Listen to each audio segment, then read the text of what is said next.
There we go. Share the screen and we'll get jumping right into Mark here. So, yeah. Last time we looked at chapter 4, right? We finished up chapter 4 looking at the mustard seed parable, and then looking at Jesus calming the storm. And if you remember, we left the disciples terrified, unsure of who on earth is this man, who is this Jesus guy. So that's the previous, that Jesus and a group of boats actually were going across to the other side, to the eastern side. And so now we launch straight into chapter 5. So I will say today we're going to, what's that? I may just add one more thing. It's not only disciples who ask the question, who is this man? Mark also has us asking that question. Yes, absolutely. Absolutely. So today we're going to do something a little different. We have exactly one story to explore today, partly because chapter 5, unlike the previous chapters that have like about 8 stories in them, there are 2 stories in all of chapter 5. One is the first 20 verses and the other is the second 20 verses. And to give them both the full credit they are due, we'll probably just look at one today and then look at one next week. But it should be fun. So without further ado, we'll jump in. They came to the other side of the lake, to the country of the Gerasenes. And when he had stepped out of the boat, immediately Euthus, a man came out of the tombs with an unclean spirit, met him. He lived among the tombs, and no one could restrain him anymore, even with a chain, for he had often been restrained with shackles and chains. But the chains he wrenched apart, and the shackles he broke in pieces, and no one had the strength to subdue him.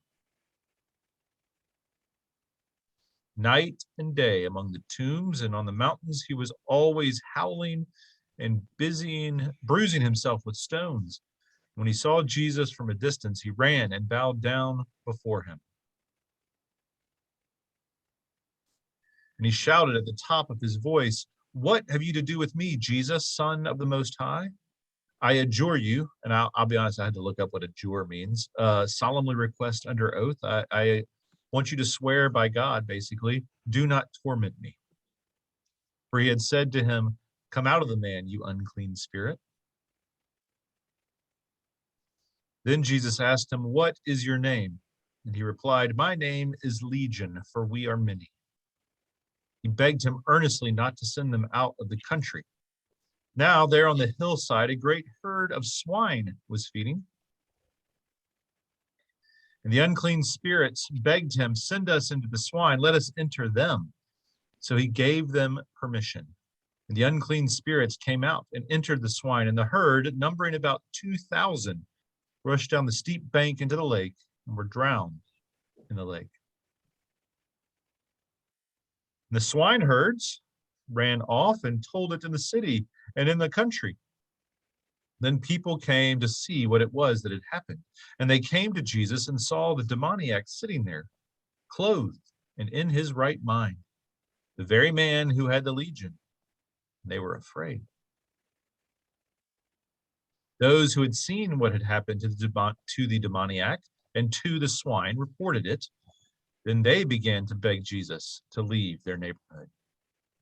As he was getting into the boat, the man who had been possessed by the demons begged him that he might be with him. But Jesus refused and said to him, "Go home to your friends and tell them how much the Lord has done for you and what mercy he has shown you." And he went away and began to proclaim in the Decapolis, that is, there's 10 cities, how much Jesus had done for him, and everyone was amazed. All right, there's the story. It's the Gerasene demoniac, a story that's wonderful for all of its detail, and there's lots of detail in this one, especially after the previous chapters.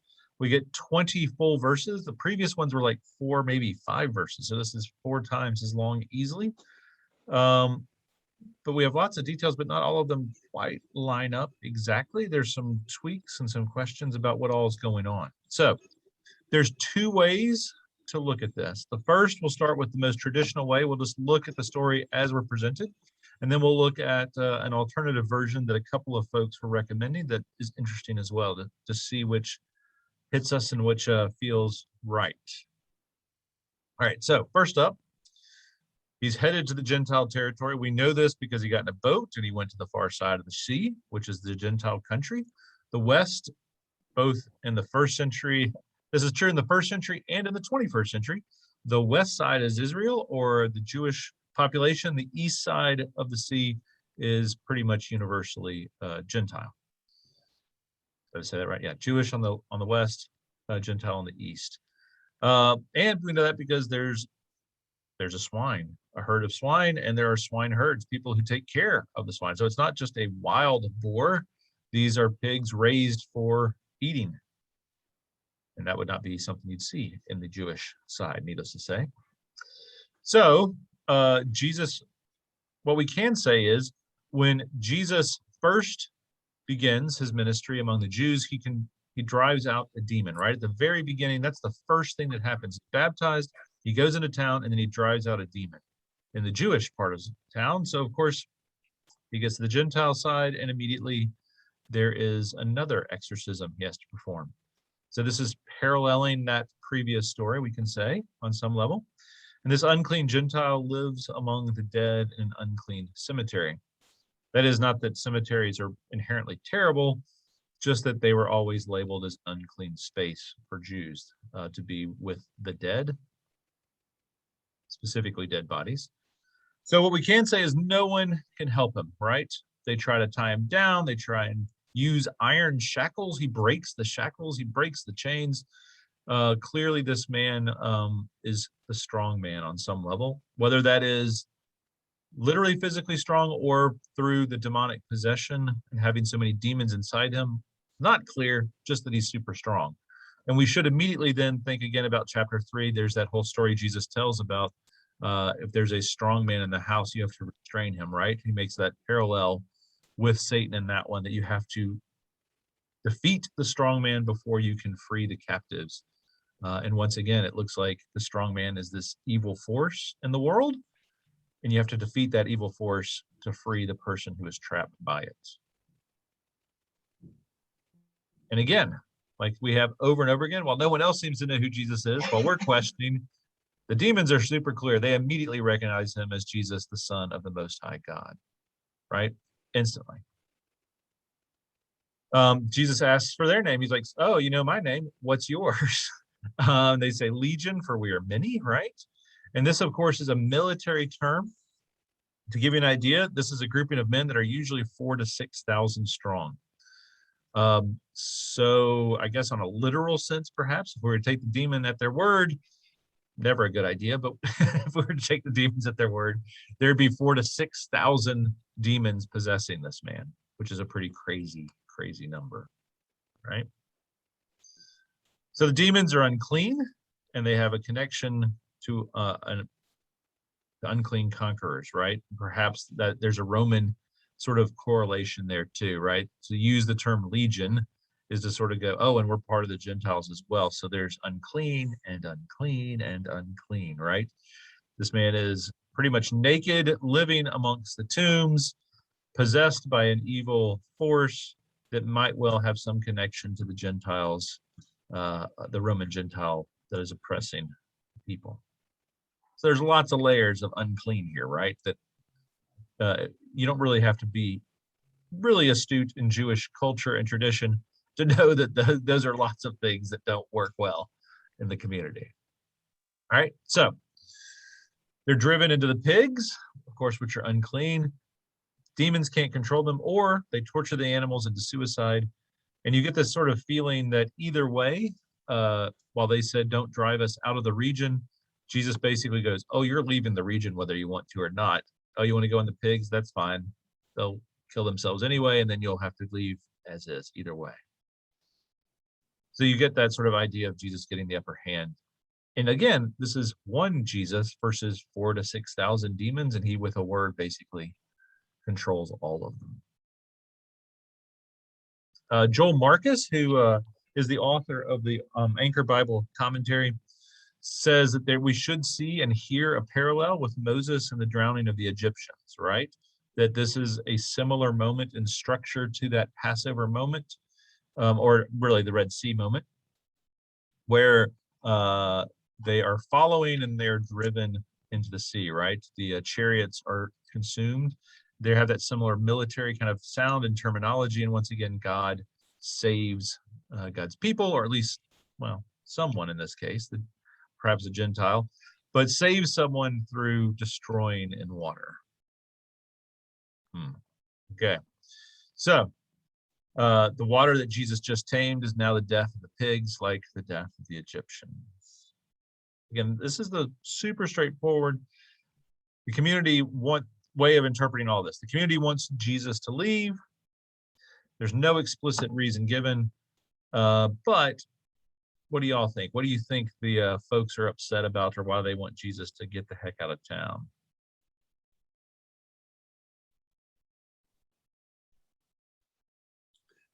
Well, one is, I'm sure his actions had a big economic impact on the community. Sure. Okay, it's not Jewish. Okay, that's a lot of pigs. Okay, to have been destroyed. That's a lot of food for a lot of people. Okay, it was also income for someone or someone's. Okay, so I would think that would be one reason. Yeah. Well, and you ask, how far are you supposed to take the metaphor with the Romans? Yeah. So, we have this, this human who's been subdued by a legion, and just which is being, we're getting this parallel drawn to the demonic force, and so the people have become they've gotten accustomed to dealing with this occupying force, whether it be Roman or demonic in character, and when it's thrown off, and they're freed, they really don't know what to do about it. And they can be concerned, is the legion coming back? Yeah.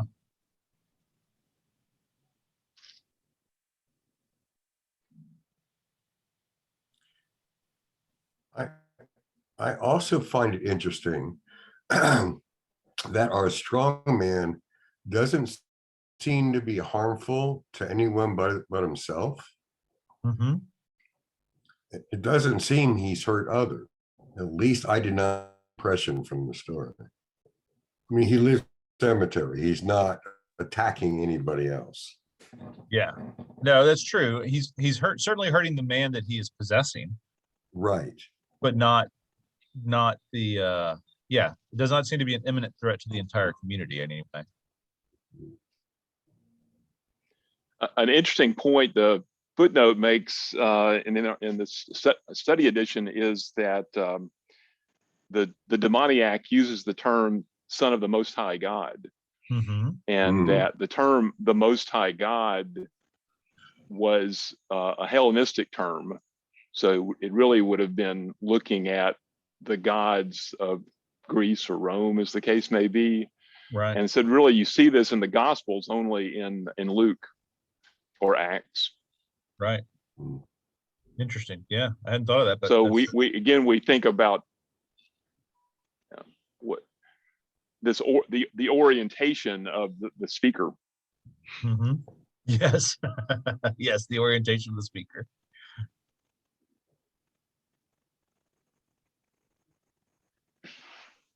So yeah, like we were saying there, I think Stefan certainly had one part right, which is part of it's economic. The swineherd would belong to someone and probably be worth a good deal. I think to say that there was an economic impact when you drown 2,000 pigs, that's a lot of pigs. That's a lot of money. That's a lot of bacon that would be gone all of a sudden. So I think there's certainly an economic. I think some would be just the same fear that gripped the disciples. Who on earth has this power? right? If we're really being honest, if someone has seen this guy who literally couldn't be contained with chain, but suddenly is sitting there in his right mind, that'll freak people out pretty quickly too, I think. And I think one that we can never discount, and this happens a lot, is we like things to be sort of stay the same, and when Jesus comes along, he doesn't keep them the same. He upsets the order and changes things all of a sudden overnight, right? Like, no, that's the crazy guy in the woods or in the cemetery. He's not supposed to be a normal guy having a decent conversation. That everything's messed up. And what does that mean for us? What does that mean for him? What does that mean for his family? Like, all of that is suddenly changed. And sometimes I think that might be even more terrifying in its own right. What does that mean to have this person totally have a reversal like that? And someone who can do that with a word is a pretty terrifying person by themselves. At least those are three areas, I think. And I do think there's all these undertones and overtones that are going on, some shading that Mark's doing. Other thoughts? This is sort of the super straightforward, but so nothing's too obvious on this one, because it really is, what do we just hear and see in the text?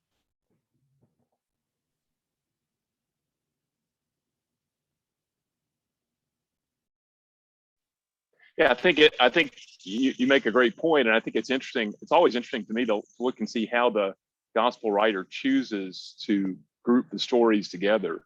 And so we've had the story of calming the waves, the storm, and the fear that engenders. And here again we see the fear.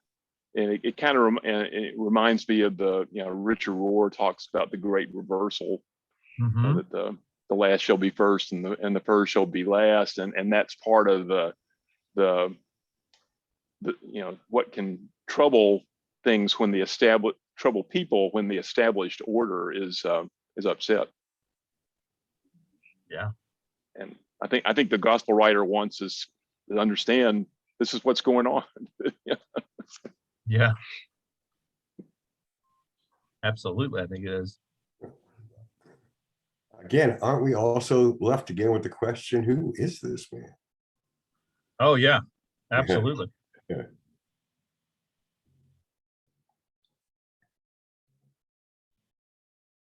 I think that's absolutely inherent in all of this. He controls the wind and sea, and now he controls 4,000 to 6,000 demons with a word. Like, whew, what is going on?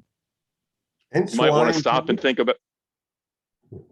You might want to stop and think about personal experience and think about, when you've had something that happened to you that sort of upset your frame of reference for the world, and how did you react, and how should you react? Absolutely.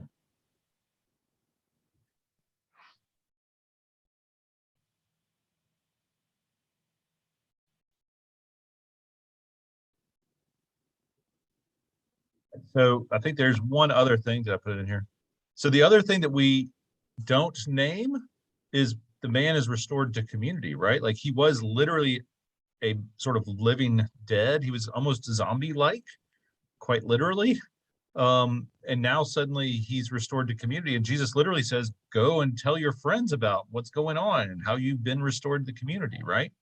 And I think this is a key insight that's missed in our modern individualistic world. Jesus does not say, I need a personal commitment from you, dedicate your life to me. He wants people to be in community. And when he sends these people back, whether it's lepers or the demoniacs or whoever, it's always go back and be with your people, not I want you and only you. It's much more of a like, no, part of being a faithful Christian is to live within community, is to live with each other and figure this stuff out together, not as an island making a personal decision. It runs countercultural to us in the 21st century, probably more than the first century, because they understood they needed each other to survive in a much more elemental way than we tend to lie to ourselves and believe we don't in the 21st century. So I think that's the other important component to really name with this is through all 5 chapters we've been looking at, every single time Jesus heals someone, he goes like, oh, well, present yourself to the authorities and show them you're well so that you can take your place in the community. Go and tell the other people about what has happened to you today, right? I mean, all these things are absolutely go and be in relationship, not because in most cases, whether they were lepers or demons, the law of Moses said you had to be separated. So a huge part of this healing was to be reintegrated into community, not simply, hooray, you're well. That's part of it. But the more important part that Jesus clearly connects it to is how are we in relationship with each other, right?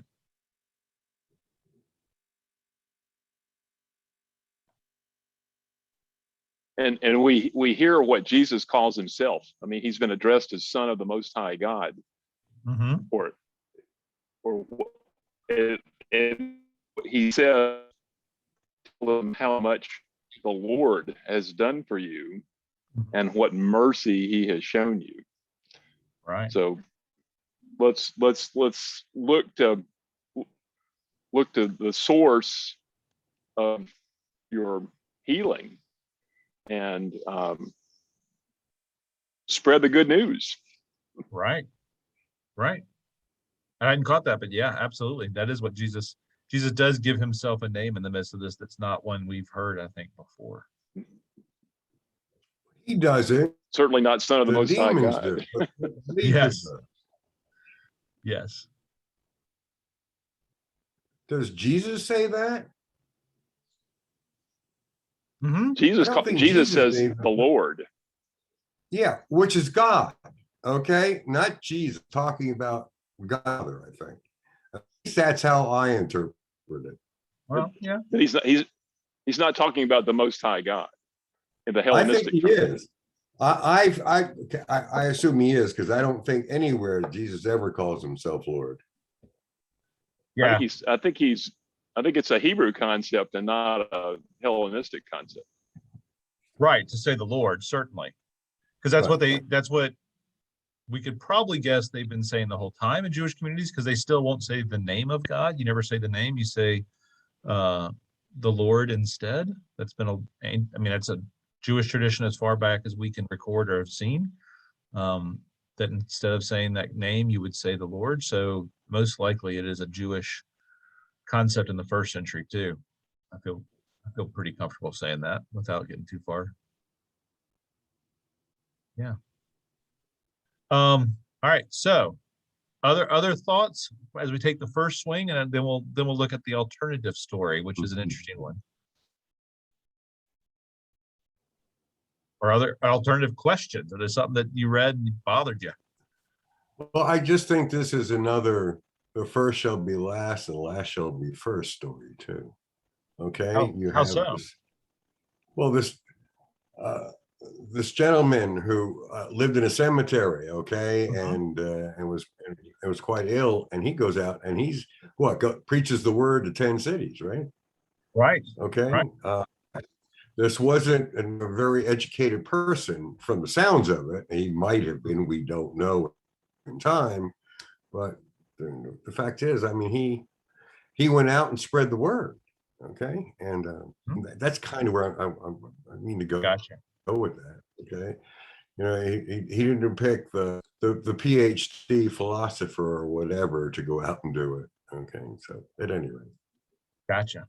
I got you now. Yeah, I think you can bear up on that pretty easy. Yeah. Mm-hmm. Well, it's clearly an extraordinarily embellished story for Mark. Yes. Which leads me to conclude that he really wants us to work with it and see what we draw from it. Mm-hmm. If there are multiple interpretations, he may want us to have them all. I have a feeling, yes. Yeah, Mark doesn't spend this much time on a story. For him to spend this much time on a story certainly means something by itself.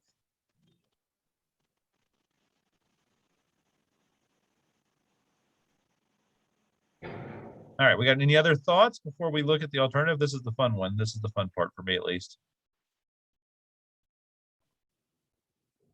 Okay, so this is a second theory that was put forth by William Placker. Now, lots of other folks have mentioned it in sort of sidelong ways. Placker develops this much more holistically. And so it's just an interesting one to delve into a little bit, because I think, well, we'll just see what y'all think. We'll let you engage it, right? So our story, first of all, we have to name, has some issues that I referenced at the beginning. So basically, Placker believes that it could be a coded story. Now, what do we mean by a coded story? We have to remember the context of the story. That is, if Mark was written in roughly 70 AD, maybe 60s, depending on which way you talk about it, then it's in the midst of a Jewish civil war with Rome. They're literally fighting to try and get Rome out of all of Palestine, certainly out of Jerusalem. And so you've got all of that going on, but especially if you've been an oppressed people for a long time, there's ways you tell stories that are intentionally subversive, right? And we can use slavery as a more recent example, right? Like Follow the Drinking Gourd would be the song when they, the Negro spiritual that would be sung by the slaves, which was always a reference to follow the North Star, right? The Dipper, and follow the North Star to get to freedom, right? And that's a whole coded song that absolutely the slave masters didn't understand what they were singing about, but they knew within the community what they were singing about, right? And so there is a conversation that Placker and some others thinks might well be going on here, that because we hear it independent of being an oppressed people, we aren't paying attention to in the same way a people who had been under that boot heel of Rome for 100 years would hear. Okay, so first we have to name Gerasa, or which would be Gerasene, is 37 miles southeast of Galilee. There's no way you cross the Sea of Galilee and end up in Gerasa.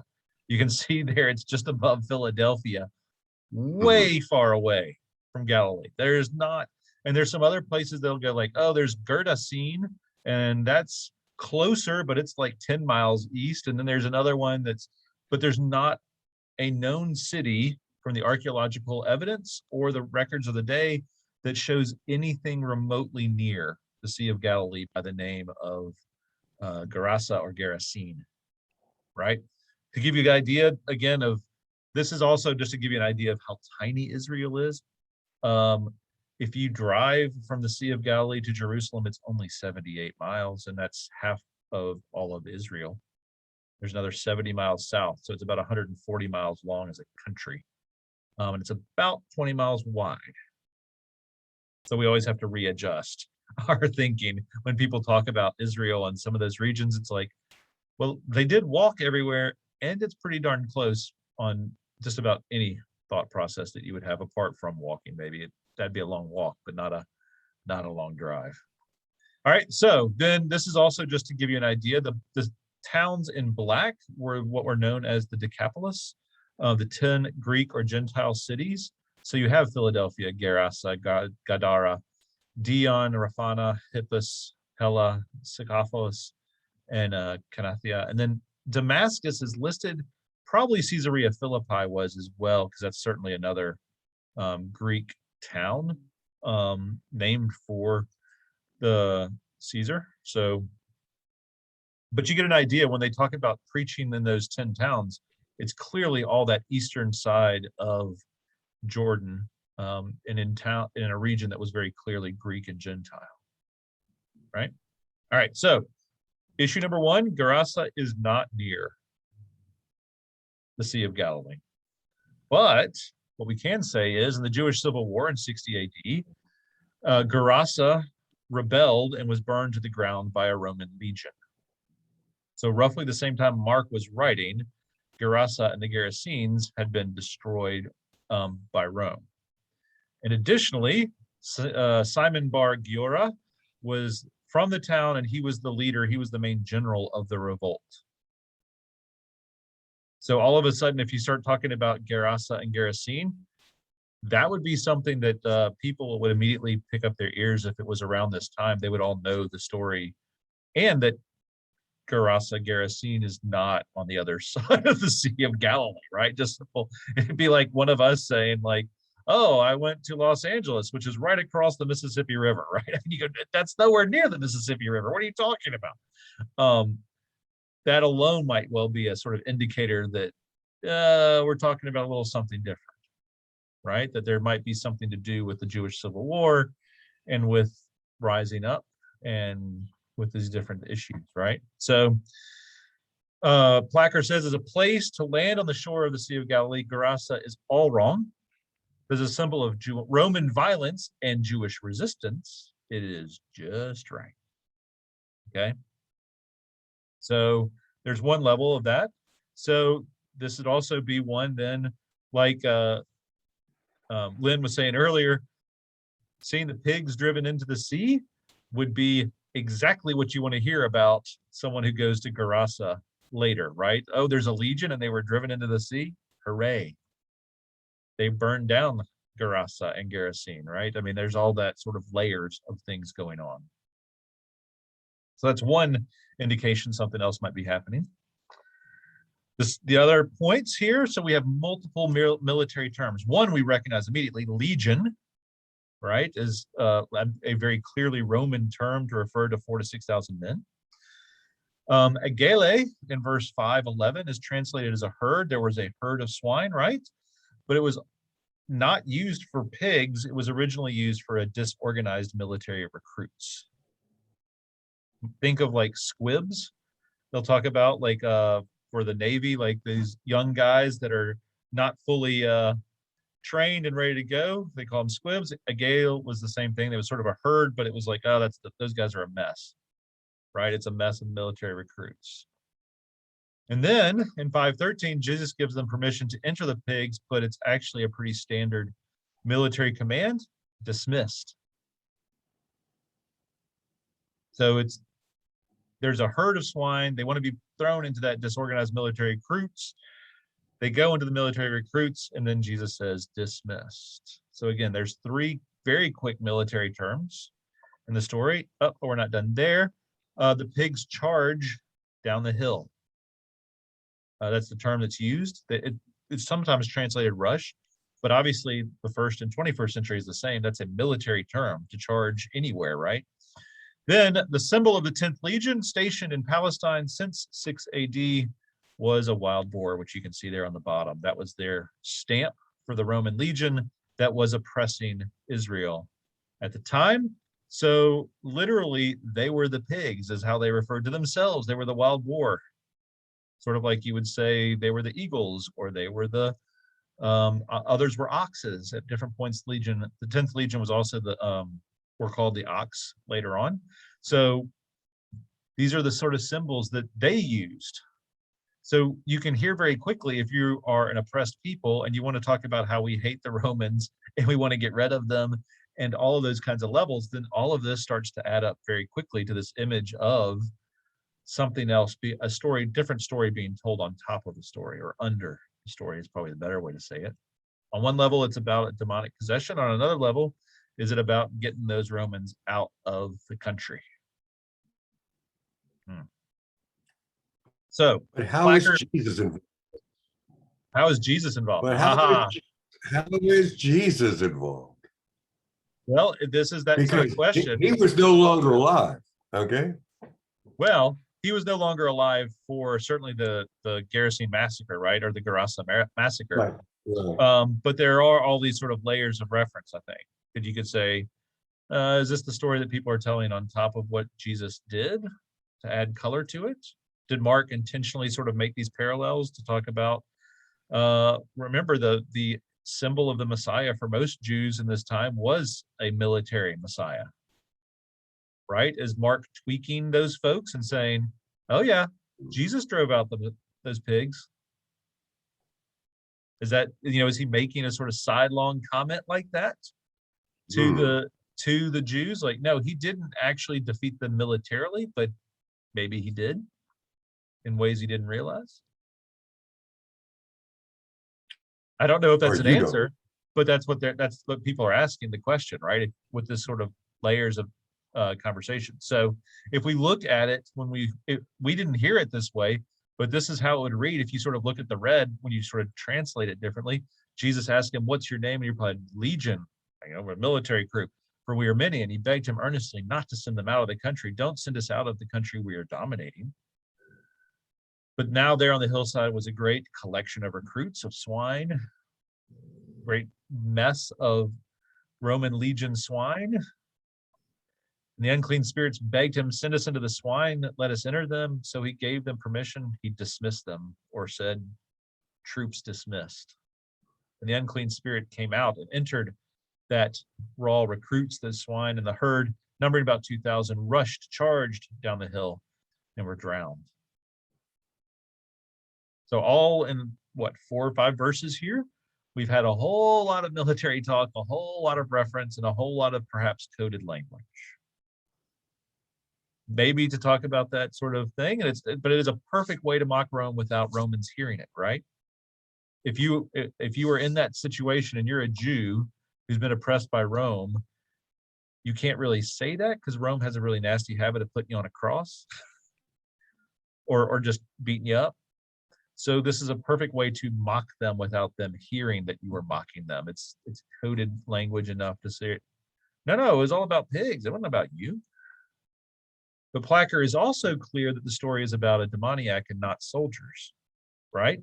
Because this is only 4 verses of 20. All right, so here's the sort of thing that we have to question. We have 4 verses in a 20-verse story. So what do we think Mark might be doing? If we buy into Placker's theory that there is this sort of coded language, what do we think Placker is, but what do we think Mark is sort of doing, or what is he communicating with folks with this kind of language? And you don't have to agree with Placker, of course. You could say, he's grasping at straws. That's fine too.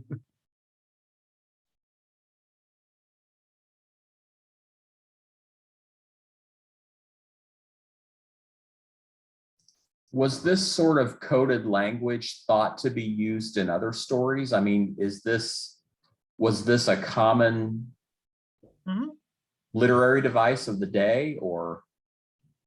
Sure. I mean, if you read Revelation, the entire book of Revelation is coded language. Most scholars believe it's not a literal dragon with 10 heads that will come, that there will be, it's much more of a conversation that how can we talk as Christians about what God's going to do to fix things in a very perilous period. So yeah, there's lots of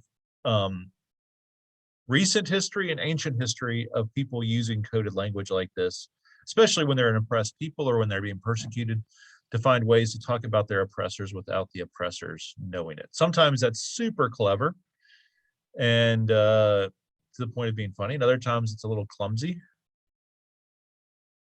But yeah, there are plenty of ancient examples of it and modern. How Greek influenced was Mark? Because the Greeks were known for allegory in their stories and in their histories. And the other thing that comes to mind, and this is connecting dots that may not need to be connected or shouldn't be connected, but later in Latin literature, there's that construct of a chiasmus where things cross. And so there's a story and then a story and then a story. And so maybe this is a literary way to hide the coded language. Yeah, it could be. So the first question, how Greek is Mark? Not as Greek as Luke by any stretch of the imagination. Luke uses a lot more technical terms and his Greek is much more adept.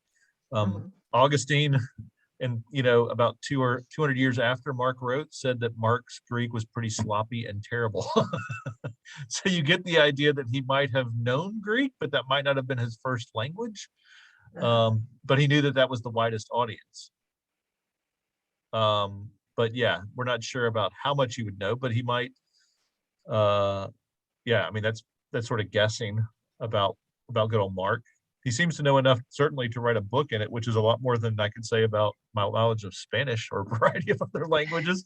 Like that's it. We can sort of crack on him for it, but that ain't a bad deal if that's not his primary language, but he can write a book and it is pretty solid. And then, it's not officially a chiastic structure as far as the ABBA, which is how those are set up, having literally a crossing function. But certainly, I think you could have that conversation of allegory and multiple layers. Mark clearly has done that already, like talking about the strong man, and he's already had a couple of references to Jesus subduing strong men or separating them, even in this story, right? That you go, I think Mark gets undersold for his literary ability sometimes, because there's stuff like that I think he's pretty adept with.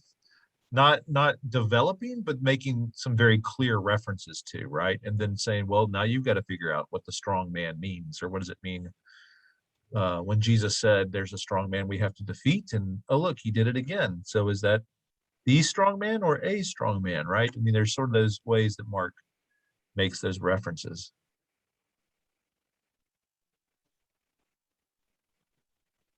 This is Marcy. I would say,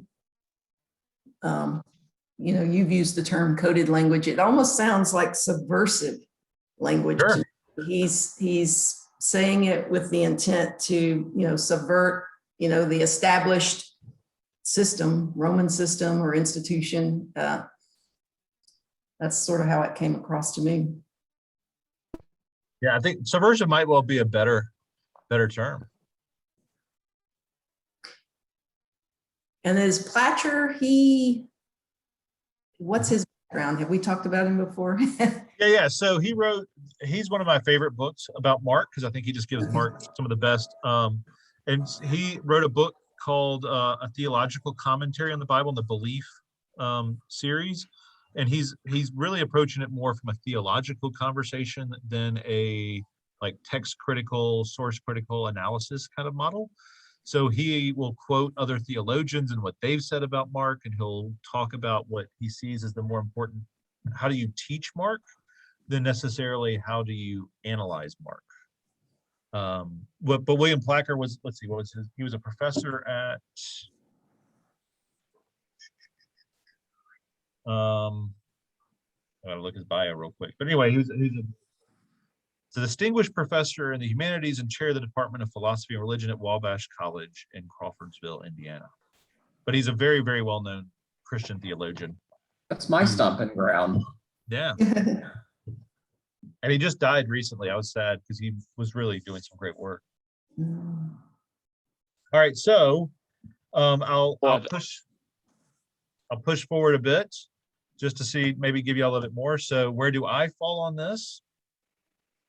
I think it is a coded message or a subversive message. I like that term better to Jewish listeners, giving them a little joy in the middle of it, right? Woohoo! Jesus showed them up, or somebody showed up the Romans, because we're sick of these guys and we hate them. And especially if Mark is written like we think it might be about the time of the war, then it has a sort of extra, almost propaganda feel, like, oh, Jesus is the great subversive one. But then it also forces them to have a longer conversation. Okay. That is, I also think that Joel Marcus, who is another theologian, he's actually the text critical guy who wrote in the Anchor Bible commentary, and he was at Boston University. But I think he's also right in saying, well, there's some clear parallels with the story of Egypt and the Red Sea, both in terms of structure and content. Oh, the bad guys are drowned, right? Now it's the Romans, but any faithful Jew would say, oh, I remember other times God has drowned our enemies, the Egyptians, right? Well, if they remember that, and we think that Placker is right and mocking the Romans with Jesus able to defeat them easily, then we're sort of have a similar theme of Passover, right? Really the Red Sea. Passover is not involved in this. Sorry, I keep saying that, but it's part of that general Exodus story. But you have this Red Sea structure and that moment, which then means, there's something else going on, which is there's a famous Jewish midrash that is a story illuminating the story that after the Egyptians drowned, and this is how this midrash goes, and if you ask any Jew today, they will say it instantly because they remember it, because it's that powerful. They would tell stories about stories that after the Egyptians are drowned, Israel dances and sings, right? We see Miriam dances and all the Israelites rejoice. But then, this is the Midrash, the ministering angels beheld the destruction of the Egyptians at the Red Sea, and they wanted to break out into song, but God reproved them, saying, my children lie drowned in the Red Sea, and you would sing. And you'll hear most Jews will quote that instantly. That is, God doesn't have a side. We have sides. God's got a different story and a different perspective. And yes, the Egyptians are his children just as much as the Israelites. God does not get upset with Israel for rejoicing. It's not directed at Israel. He understands the human response to be saved from imminent destruction, and he's okay with that, but he's upset with the angels because they should realize that everyone is his children, even if Israel in that moment doesn't. Right? This is an ancient midrash. It goes back centuries, and it's literally references the fact that there are other quotes throughout scripture where God does not rejoice at the death of the wicked. He doesn't rejoice at the death of the wicked because even if they are wicked, they are his children. Right? It's a very old Jewish teaching. So Placard then would say, readers who recognize themselves as oppressed victims of the Romans would also have to come to terms with the way that they treat the isolated outsiders of their own community. That this is one of those stories within a story. Okay, fine, hooray, we're the oppressed victims of the Romans and we're released. Oh, but if I'm recognizing that I'm sort of this guy who's been oppressed too, then how have I treated the people who got separated from the community and isolated outside of our own society? Uh-oh. So it's more or less, it's absolutely an exorcism, but it's also a deep and not so secretive reflection on what are we doing, right? Or Placard goes on to say, the story functions as would a contemporary American story on the surface about an AIDS victim that who was separated from the community, but man, on a symbolic level, it's also about terrorists. How are we treating that AIDS patient, that AIDS victim who has been separated and treated horribly, and we recognize shouldn't have been forced to live in the cemetery or separated from their family? But then also, what about anybody we separate, including the people who are treating us terribly? If we buy into Placard's theory that there is another level, then suddenly Mark's story blows up in our face, which I think when we look at how Mark tells all of his stories, for me, this hits exactly where Mark likes to be, which is thumbing his nose at all of us. Jesus pushing us to really, really go deeper than just a simple story about, oh, the Romans got drowned in the sea, hooray! But really to start going, oh no. If I truly can recognize that man, this demoniac, this man possessed by a demon was unfairly isolated, or maybe even fairly isolated, but now that he's healed, needs to be brought back into the community. Wait, what does that mean about my relationship to these Romans who were all killed and destroyed, who are also children of God? What does that mean about my relationship to people that we separate? What does that mean about where I am in all of this? And again, if we were to talk about how we want to interpret, this is right up Mark's alley, man. This is what Mark does and loves to do, which is not give us an answer, but provoke really hard questions. Okay, so there you go. That's why I wanted to spend all day on this one. I just threw all kinds of stuff in your lap. What do you think about that? I was going to say, you're going to leave us with that. Yeah, pretty much. That's where Mark leaves us. He's been doing it every week. Yeah. Okay. Yeah.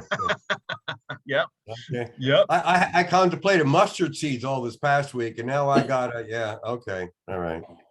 God bless you, Bill. Thank you. Well, God bless you.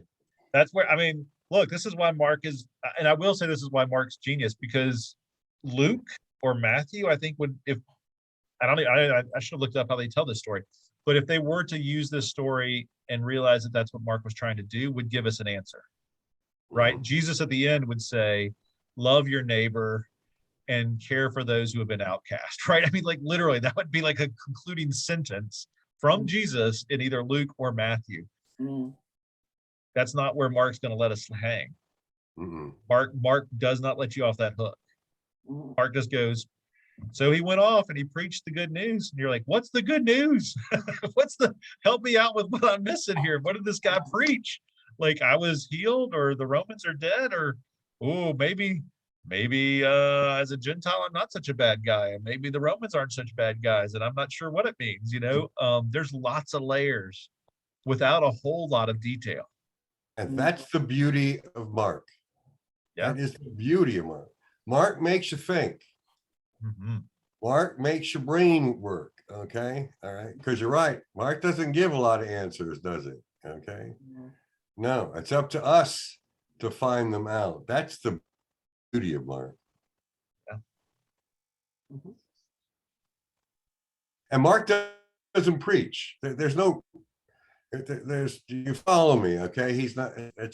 He doesn't give Sunday sermons, Bill. I don't mean that negatively, but he doesn't, okay?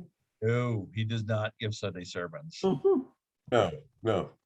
People would be pretty upset if I ended my sermons the way Mark ends his stuff every week. Yep. Sure would. Yeah. People were like, quit that. You're driving me nuts. Where's the end?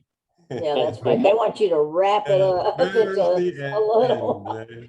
Tell me what to do. Do I need to go take care of Romans or AIDS patients, or what are we doing?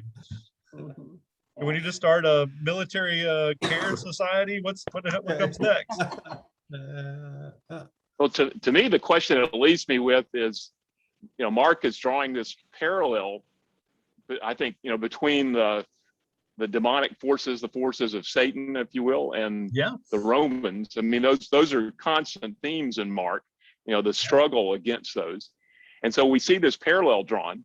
And on the one hand, I'm sort of tempted to take this kind of Deuteronomic perspective and say, oh, well, God is with us, so that means we're going to triumph. Right. And, in this material sort of way. And on the other hand, I'm tempted to think more like the dialogue with Pilate, in the Gospel of John, where it's, well, if my forces were of this world, we would come and throw you out. But my forces are not of this world. And I'm talking about, an entirely different approach to life. And is that where we're to be left? Yeah.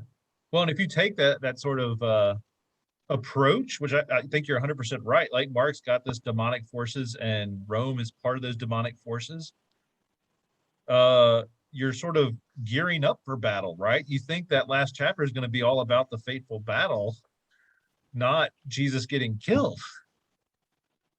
And he's totally setting us up for this. What on earth is that result, right? That everybody just goes away afraid because he's not in the tomb, no clear victory even. So you're sort of stuck again. Because if Mark who is this Jesus? Yeah, who is this Jesus, right? Yeah. Exactly. Who is this man? Yep. Because of the Indiana connection of Placker Mm-hmm. and the fact that he would have been actively writing during the time period in the late 80s. Oh yeah. I can't help but think of the story of Ryan White. Oh, sure. Who was the youth patient that contracted AIDS through a blood transfusion in Kokomo, Indiana, which is a hop and a skip from Crawfordsville. And how he was the poster child for quote unquote innocent people getting AIDS back in the day when the guilty were the ones getting AIDS in the eyes of so very many. And just your alarming bringing in of treating your neighbor and how do we treat our neighbor, and using AIDS as one of those examples. I don't know where that's going theologically, but I can't help but think of it just with the Indiana connection. You're probably right. I bet Placker did have that on his mind. Is it writing at this roughly the same time. I mean, this book was published early 2000s, but I'm sure that's still, you know, he taught and worked in India at the time of all of that. I do think it's that, again, it's how we hear those stories and we start blaming people or isolating them because they're possessed or because we decide they're evil. Mhm. And then you start going, wait a second, are they evil or are they just as much a victim as the rest of us to these demonic forces, right? The things outside and what's going on, to the evil of the disease, not to the evil of homosexuality or anything like that, right? Mhm. So yeah, I mean, I think again, this is where there's so many levels of this story. If we really start to engage it and go, why is that guy really, why is that guy out there, right? What is going on? Why is it happening this way? And what does it mean for us? Either when we're that person that's been outcast, or when we know we've been guilty of saying it may not be safe to be around that person. Mhm. Yep.